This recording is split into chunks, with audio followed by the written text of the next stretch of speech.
Subscribe to our channel and press the bell icon so that you never miss any video lesson from Rao's IAS Study Circle. Join the official Telegram channel of Rao's IAS Study Circle to stay updated and get all the materials on the Telegram. The link to the channel can be found in the description box. Hello and welcome to Daily News Simplified, an answer to what, why and how of newspaper reading from a UPSC perspective. Now today let us take up the New Delhi edition of the Hindu newspaper dated 16th October 2021. The index of news to be discussed has been displayed on your screen and the time stamping for the same has been provided in the description box below. So on this note, let's start our today's discussion from our UPSC prelims and mains point of view.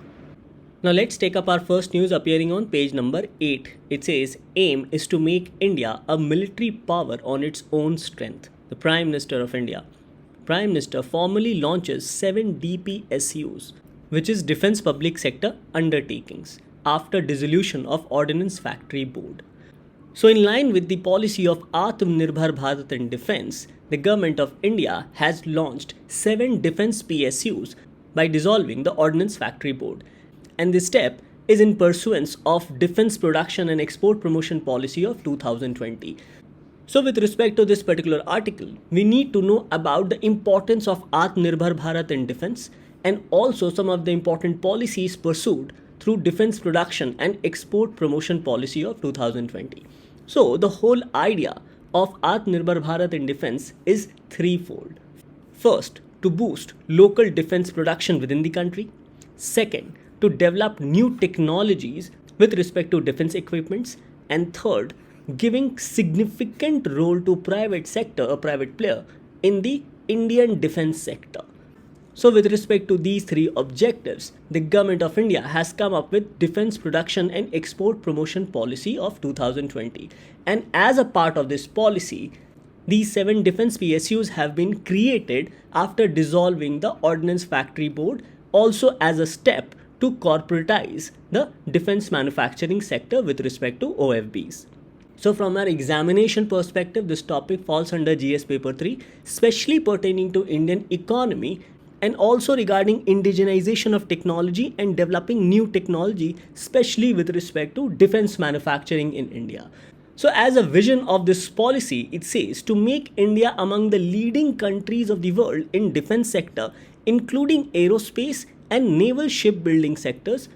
And this is to be done from design to production, along with active participation of public as well as private sectors in defense manufacturing. So overall, this vision will help to achieve twin objectives, that is self-reliance in defense manufacturing and also exports of Indian defense equipments. And based on this vision of this policy, it provides for 8 focus areas. These includes procurement reforms, second, indigenization and support to MSMEs and startups, especially with respect to defense manufacturing in India, optimization of resource allocation, investment promotion, FDI, and improving ease of doing business in the defense manufacturing sector, improving innovation and research and development in defense manufacturing, DPSUs and OFB. And it is in this regard, this news highlights that the Government of India has dissolved 41 Ordnance Factory Boards and has established accordingly 7 defense PSUs. Next focus area is quality assurance and testing infrastructure. And lastly, export promotion, which is also a part of this policy. So in this regard, let us understand the important highlights of all these focus areas along with the objective of this particular policy. So this policy aims to achieve the following objectives, namely to achieve a turnover of 1,75,000 crores, which is equivalent to $25 billion. And this includes export worth rupees $5 billion in aerospace and defense goods and services by the year 2025. So this is one of the aim and objective of this defense policy. Second objective is to develop a dynamic, robust and competitive defense industry, including aerospace and naval shipbuilding industry, to cater to the needs of armed forces with quality products. So developing a dynamic, robust and competitive defense industry becomes one of the major objectives of this policy. Next, to reduce dependence on imports and take forward Make in India initiatives through domestic design and development. So this also becomes another major objective of this policy. Next, to promote export of defense products and therefore becoming part of global defense value chain. So Government of India, by exporting its locally manufactured defense equipments and products, aims to become part of global defense value chain. And lastly, to create an environment which encourages research and development, rewards innovation, and creates Indian intellectual property ownership and also promotes a robust and self-reliant defense industry. So all these can be said to be the goals and objectives of defense production and export promotion policy of 2020. And as a part of this policy's focus area, the Government of India has constituted 7 DPSUs by dissolving 41 ordnance factory boards. So, moving forward with respect to this policy, let's go through some of the important recommendations which has been provided with respect to these different focus areas. Now, moving forward with respect to procurement reforms, the first idea is to ban number of defense equipments or products from import. So this policy aims to provide for an early updation of a negative list of weapons or platforms for import. And regarding this, it also aims to provide a timeline for placing embargo on such import, as ban on import of these defense equipments will further increase the demand with respect to local production of these defense equipments and products. Further, the procurement reforms aims at setting up project management unit with representation from services to support the acquisition process and facilitate management of contracts. Further, with self-reliance as the motto of defense manufacturing under Atmanirbhar Bharat scheme, the aim is to move away from licensed production to design, develop and produce, where the nation owns the design and intellectual property rights. So the whole idea is to move away from licensed production towards design, develop and production, whereby the country owns the intellectual property rights with respect to patents. Further, the reform also aims to establish a technology assessment cell with an aim to assess the readiness levels of defense manufacturing, along with assessing the industrial capability for design, development and also production of defense equipments in India.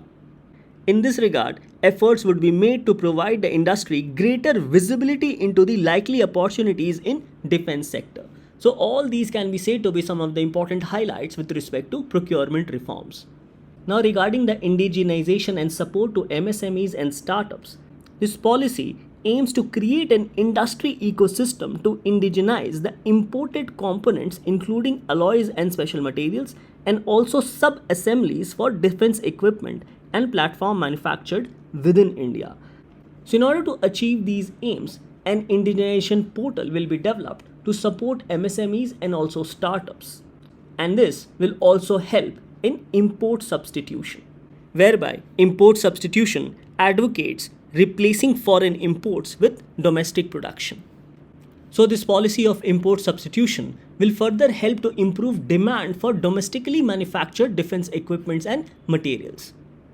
As a part of the policy, a defense investor cell has been established under Department of Defense Production, as it will provide hand-holding to MSMEs, investors and also vendors in defense production, and it will also help to resolve disputes either with central government, state government or other authorities.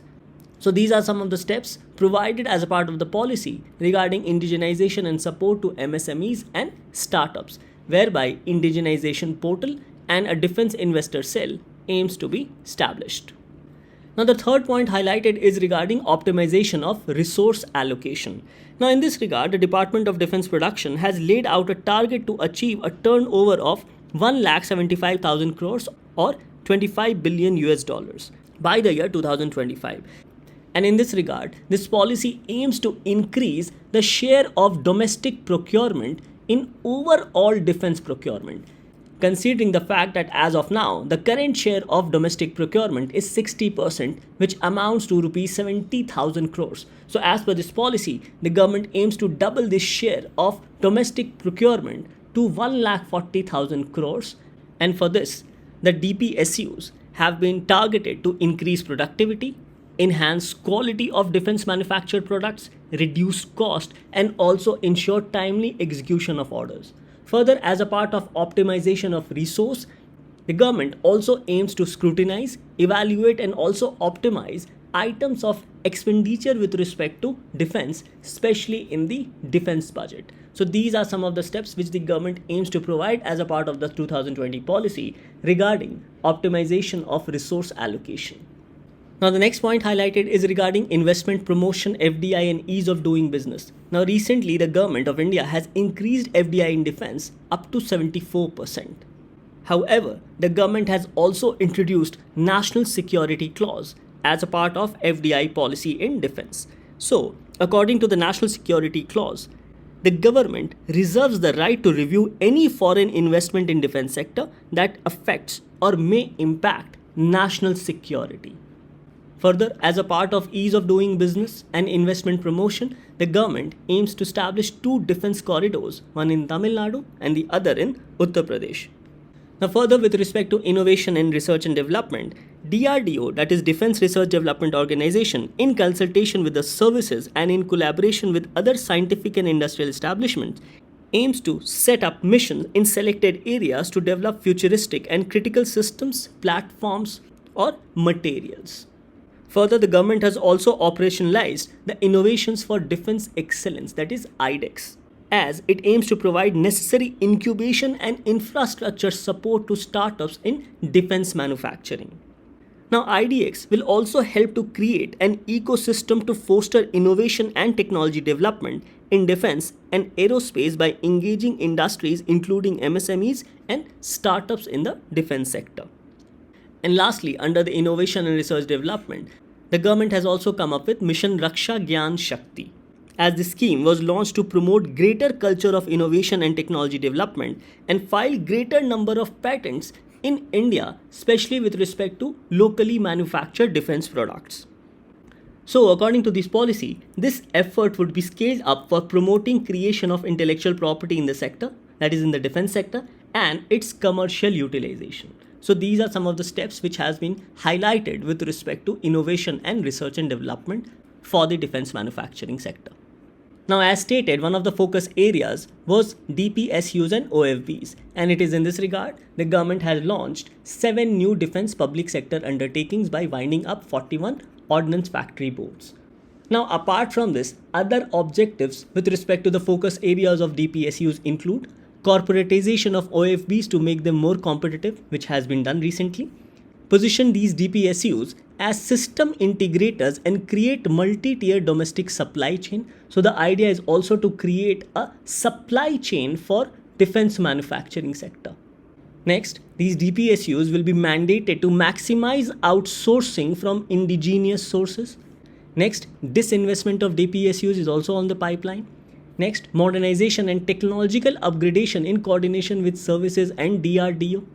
Further, it also highlights that these DPSUs would be encouraged to move towards Industry 4, that is, adopting newer technologies such as artificial intelligence, Internet of Things, and also blockchain technology with respect to defense manufacturing.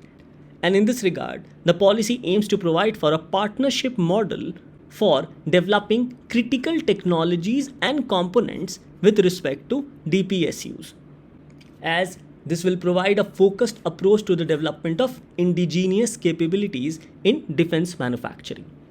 Now, regarding quality assurance and testing infrastructure, the policy aims to provide for a third-party accredited third-party inspection bodies, especially with respect to checking the quality of locally manufactured defense products. And in this regard, the government also aims to encourage zero defect, zero effect policy for MSMEs, especially in the defense sector. Now, this policy of zero defect, zero effect here aims at improving the quality of defense manufacturing in India and also reducing the impact of environmental pollution with respect to domestic manufacturing. So this is regarding the aspect of zero defect, zero effect policy which the government encourages for MSMEs, especially in the defense manufacturing sector. Further, the government also aims to provide for quality control testing lab infrastructure in the entire country with respect to growing requirements of the defense manufacturing in India. And these quality control infrastructure labs will also be made available to the private sector in defense manufacturing. Further, the government has also established an independent external monitor to address the grievance and mitigate the concerns of stakeholders including industry, and also appellate mechanism for quality assurance and testing. Next, the government has also come up with defense testing infrastructure scheme in order to create a state-of-the-art testing infrastructure in partnership with private industry. So the projects under this scheme for testing infrastructure will be provided with 75% government funding in the form of grant in aid, and the remaining 25% of the cost will be borne by SPVs, that is special purpose vehicle, along with state governments. Now these steps has also been provided as part of 2020 policy, and some of the steps has also been initiated by the Government of India. Now regarding export of locally manufactured defense products, the government aims to achieve the target of 35,000 crores of defense exports by 2025. And in this regard, the following strategies has been proposed by the government. So according to the policy, the government will provide credit lines to promote export of locally manufactured defense products. Next, the government has also created export promotion cell under the Department of Defense Production. Now this cell will coordinate and follow up on export related action, including inquiries received from different countries, and the cell will facilitate both the private sector companies and the public sector companies for export promotion of locally manufactured defense products. Further, DPSUs would be mandated to have at least 25% of their revenues from exports by the year 2025. And even the Defense Expo in Aero India will be positioned as major global events to showcase India's capabilities in defense manufacturing and also to encourage exports. Further, the export promotion policy also aims to upgrade end-to-end export clearance process in the Department of Defense Production. So these were some of the focus areas which not only highlighted for some important recommendations, but of which Government of India has already taken some of the important steps with respect to these focus areas of defense production and export promotion policy of 2020. Now, despite these policy measures and actions taken by the government, still there are certain concerns and challenges with respect to boosting defense manufacturing and also exports. So the first challenge is higher preference by the government to defense PSUs. Now this higher preference to government departments in turn constrains the growth of private sector, especially with respect to domestic defense manufacturing in India. Further, there are delays in procurement of defense goods, which impacts profitability, especially of the private sector in defense manufacturing.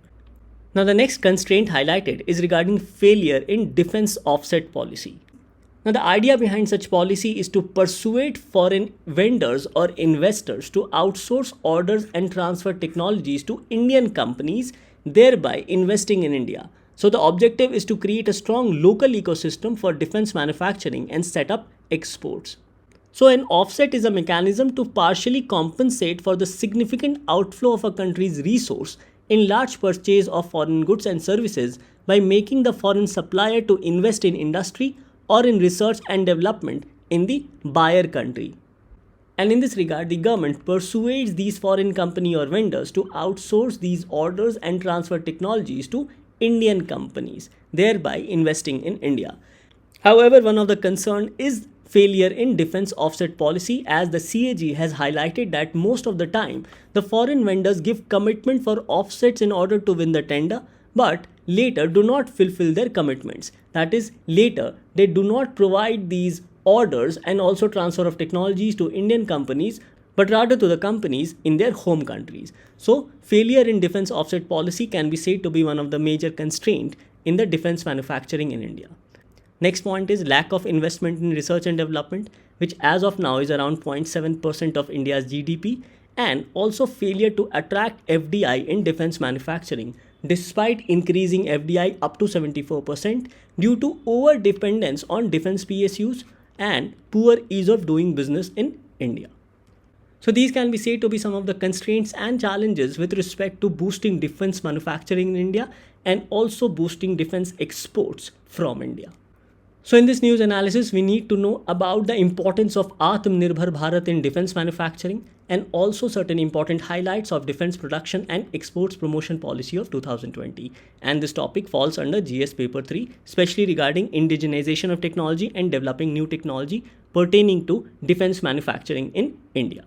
So after understanding this article, let's take up the next article for today. The next news to be taken up also appears on page number 8. It says, former Chief Election Commissioners flag security concerns over e-voting. The news further highlights that opinion of these former Chief Election Commissioners come at a time when Telangana State Election Commission is set to carry out a smartphone-based experiment on October 20. So, the Telangana State Election Commission has decided to initiate dry run of India's first smartphone-based e-voting system, and this would be done in the Khammam district in Telangana.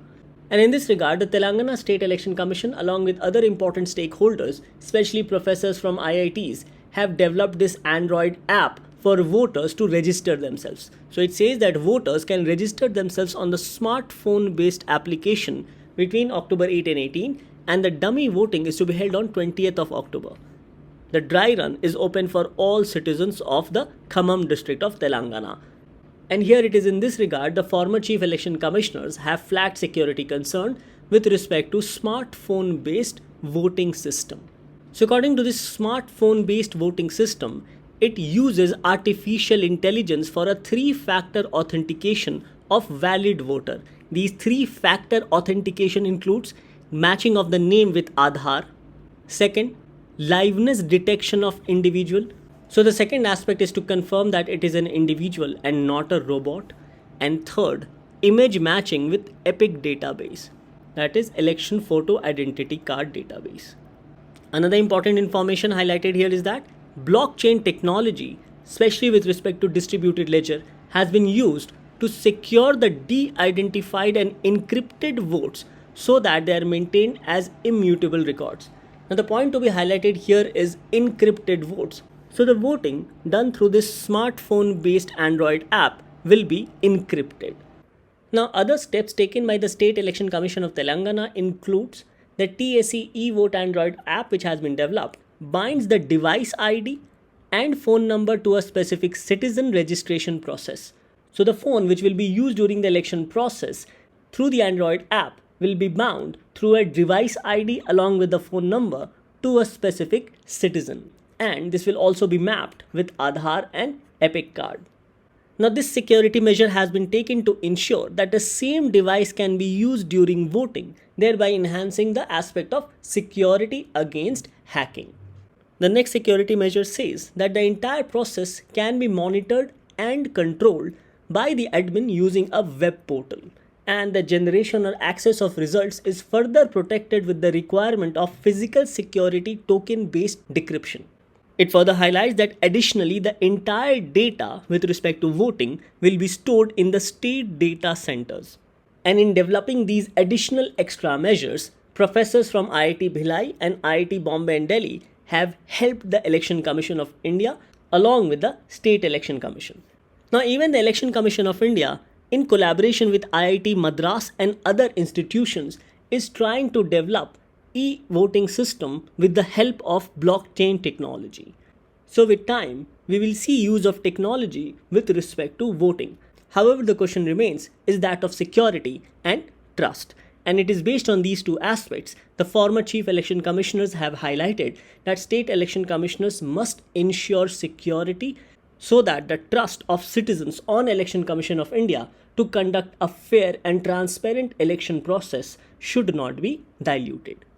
Now, apart from the security measures, there are still certain concerns with respect to use of blockchain technology for elections in India. And here the first and the most important concern is with respect to the fact that internet-based voting is open to hack despite the fact that it uses blockchain technology. Further, even the security experts have warned that any internet-based election system is wide open to attack and manipulation regardless of the underlying infrastructure. Now the second concern is chance of impersonation of voter, especially with respect to use of blockchain technology. Now blockchain solutions rely heavily on the proper implementation of cryptographic protocols. So, if any shortcomings exist in the implementation process, then it may unmask the identity and also the voting preferences in the said election.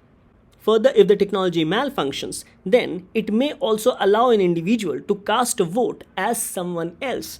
So, with the use of blockchain technology, there is not only a chance of impersonation of voters, but also manipulation of voting, as vote given by a particular person may go to some other party.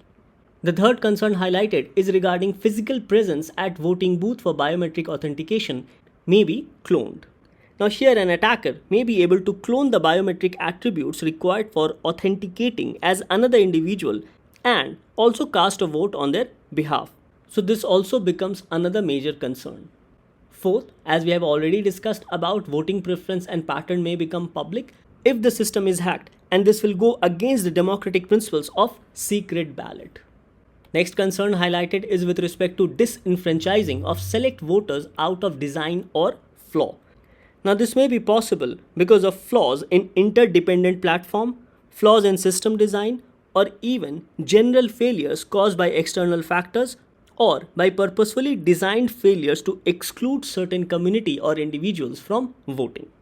And a last concern highlighted is with respect to misuse by foreign intelligence and corporates, as online technology for voting is open to manipulation and attack by foreign intelligence and corporates, as transmission of votes through the internet conduit is subject to tampering. So here votes can be tampered. So these can be said to be some of the concerns with respect to use of blockchain technology for voting purpose in Indian elections. So this news becomes important both from our prelims and mains perspective. In the mains, this topic gets covered under GS paper 2, especially with respect to salient features of Representation of People Act regarding the power of Election Commission and also appointment to various constitutional posts including Election Commission and State Election Commission. Now as you can see, a question was asked in the mains examination of 2018. The question was, in the light of recent controversy regarding use of electronic voting machine, what are the challenges before the Election Commission of India to ensure the trustworthiness of elections in India? Now this aspect we have already discussed, that the trustworthiness of Election Commission is important in a democratic nation. And it is exactly this aspect of trustworthiness which has been highlighted by former chief election commissioners, as they have flagged certain security concerns with respect to use of blockchain technology and internet-based voting. So in this backdrop, this particular news becomes very important from our UPSC prelims and mains examination perspective. With this, let's take up our next news for discussion. The next news to be taken up appears on page number 9. It says, Hunger Index, poor ranking devoid of ground reality and facts as per the Government of India.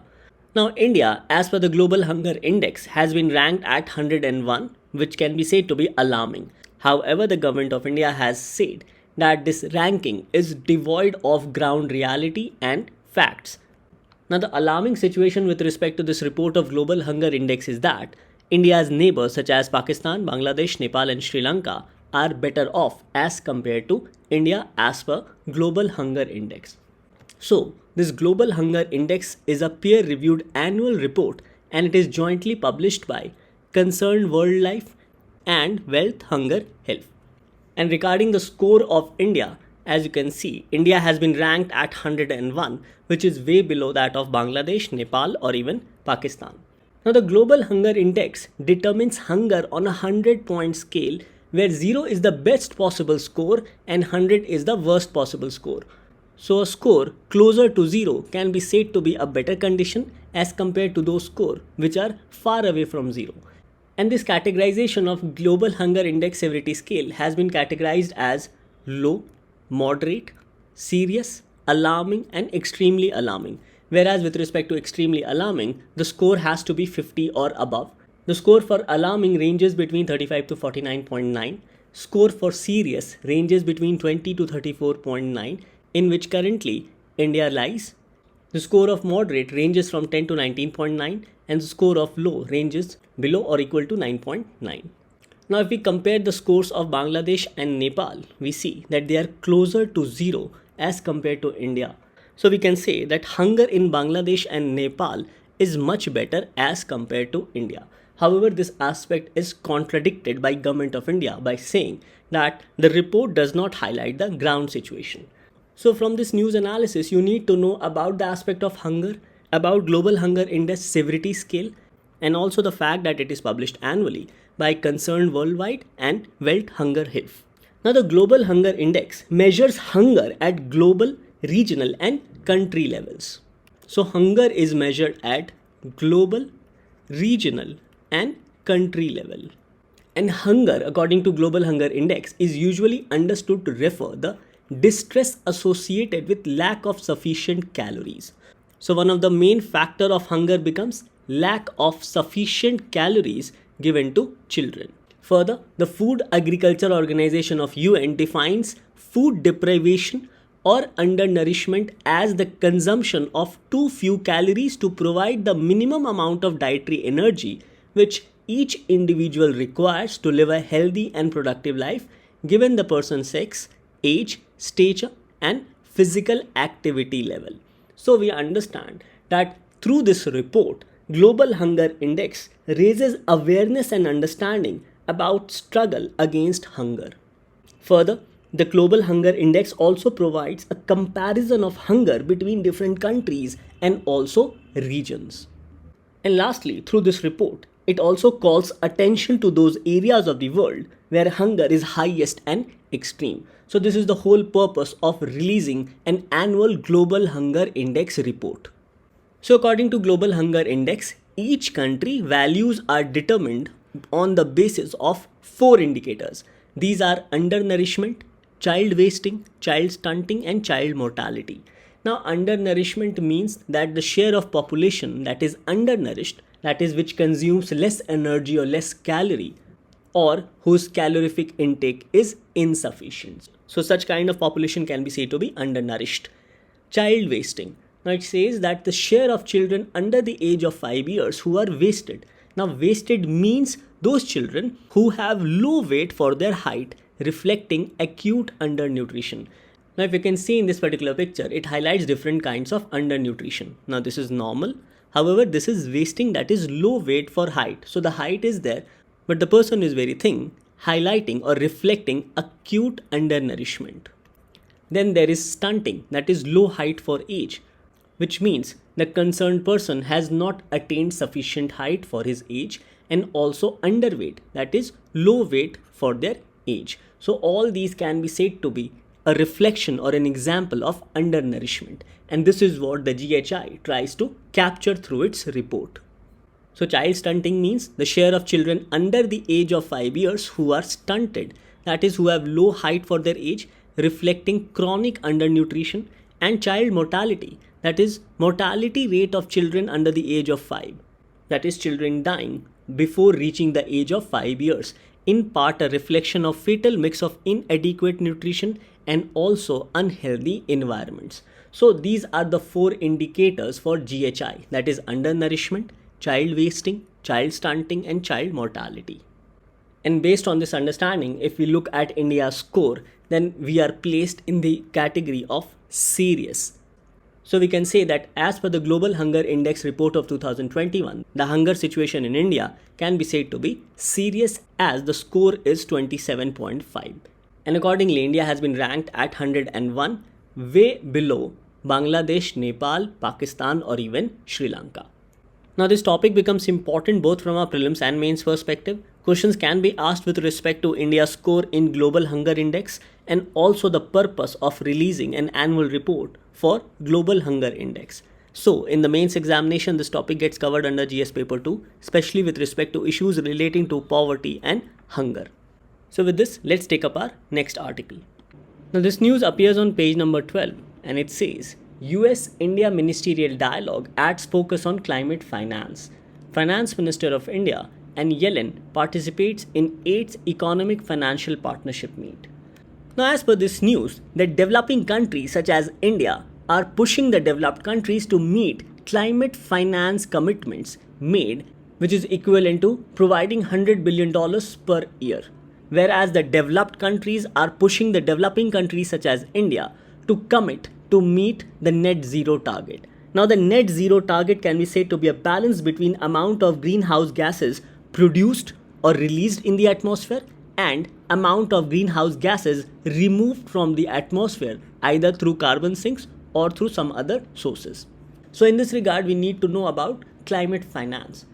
Now, climate finance refers to local, national or transnational financing either through government sources, from private entities or from alternate sources in order to support both mitigation and also adaptation in order to address or in order to fight climate change.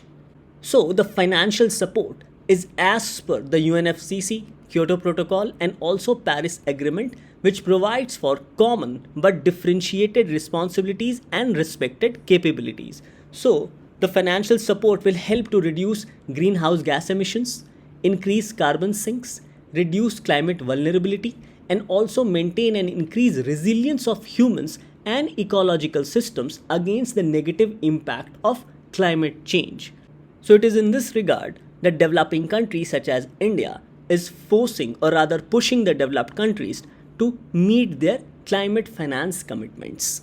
Now regarding the UNFCCC, it provides or has created financial mechanism to offer cash to developing nation parties. Now since 1994, the Global Environment Facility has acted as the financial mechanism's operating institution. Further, as per Copenhagen Accord, parties agreed for a goal for the world to raise $100 billion per year by 2020 from a wide variety of sources. Now this was done to help developing countries cut their carbon emission with respect to mitigation efforts. Further, as per COP16 in 2010, parties also established the Green Climate Fund, and in 2011, that is in COP17, also designated it an operating entity of the financial mechanism. Now, Green Climate Fund is a critical element of Paris Agreement, and it is mandated to support developing countries. Developing countries raise and realize their nationally determined contributions ambitions towards climate resilient pathways. Further, separate special funds were also established, such as Special Climate Change Fund, the Least Developed Countries Fund.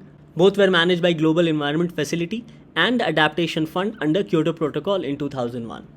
Now, despite development of these different funds, still there are certain challenges. So the first challenge is with respect to insufficient amounts. So it says that, for instance, global annual fossil fuel subsidies together with the externalities cost about $5.3 trillion. Now the problem here is that United States had stopped further funding of Green Climate Fund, and according to Climate Change Performance Index, that is CCPI, no country performs well enough in all categories to achieve an overall high ranking. And because of this, the first three positions in the overall ranking of CCPI remains empty. The Climate Change Performance Index has provided analysis of countries' climate protection performance, and accordingly it creates transparency in climate policy and therefore makes it possible to compare climate protection efforts and lets you see the progress and setbacks made by different countries in order to address climate change.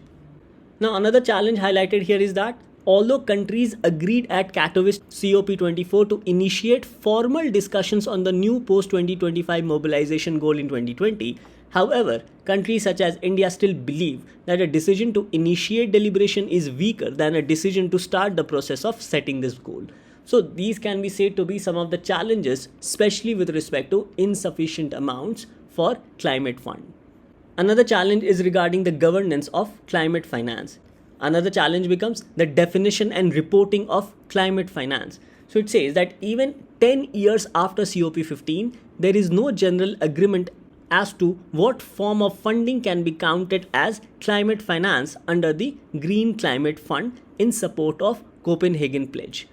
It further says that 6 years after Paris Climate Deal, there is still no agreement regarding additionality and predictability of climate finance. Now another challenge is regarding inclusion of non-financial efforts with respect to capacity building or technology transfer under climate finance. And other set of challenge include reporting and verification. So currently there is a lack of mandatory verification mechanism in reporting. Further, because of lag in reporting, it also impacts the ability of flow of finance. And lastly, it says that reporting requirements around the projected financing provisions still remain very weak. So these can be said to be some of the challenges with respect to climate finance. Thus, this article becomes important both from a prelims and mains perspective. In the mains, question can be asked under GS paper 3, and in the prelims, question can be expected under the section of environment, ecology, biodiversity and climate change. Now these questions were asked in the year 2016 in the prelims examination. The question was, with reference to the agreement at UNFCCC meeting in Paris in 2015, which of the following statements are correct? Options were, first, the agreement was signed by all the member countries of UN and it will go into effect in 2017. No, it was incorrect at that time. Second, the agreement aims to limit the greenhouse gas emissions so that the rise in average global temperature by the end of this century does not exceed 2 degrees Celsius or even 1.5 degrees Celsius above pre-industrial levels. Yes, this statement was correct. Third, developed countries acknowledged their historical responsibility in global warming and committed to donate $1,000 billion a year from 2020 to help developing countries to cope up with climate change. Now, this statement is incorrect as the amount committed was $100 billion per year. So the question was, select the correct answer using the code given below. So accordingly, the correct answer here was B, that is 2 only. Now this question also asked in 2016 read, the term intended nationally determined contribution is sometimes seen in the news in the context of. Options were pledges made by European countries to rehabilitate refugees from the war-affected Middle East, plan of action outlined by the countries of the world to combat climate change, C. Capital contributed by the member countries in the establishment of Asian Infrastructure Investment Bank, and D. Plan of action outlined by the countries of the world regarding sustainable development goals. In this, the correct answer was B, with respect to plan of action outlined by countries of the world to combat climate change. So we see number of questions were asked in the year 2016 post the UNFCCC meeting in 2015. So in this backdrop, the aspect of climate finance and net zero can be asked in your prelims or even mains examination.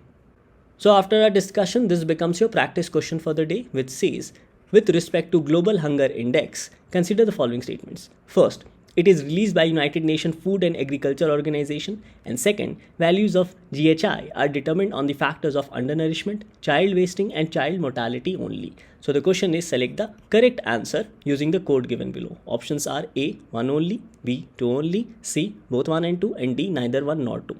Now coming to the answer of 14th October 2021, the question was, consider the following statements. The crop grows well in summer season. Second, in India, it is mainly grown in eastern and southern India. Identify the crop from the options given below.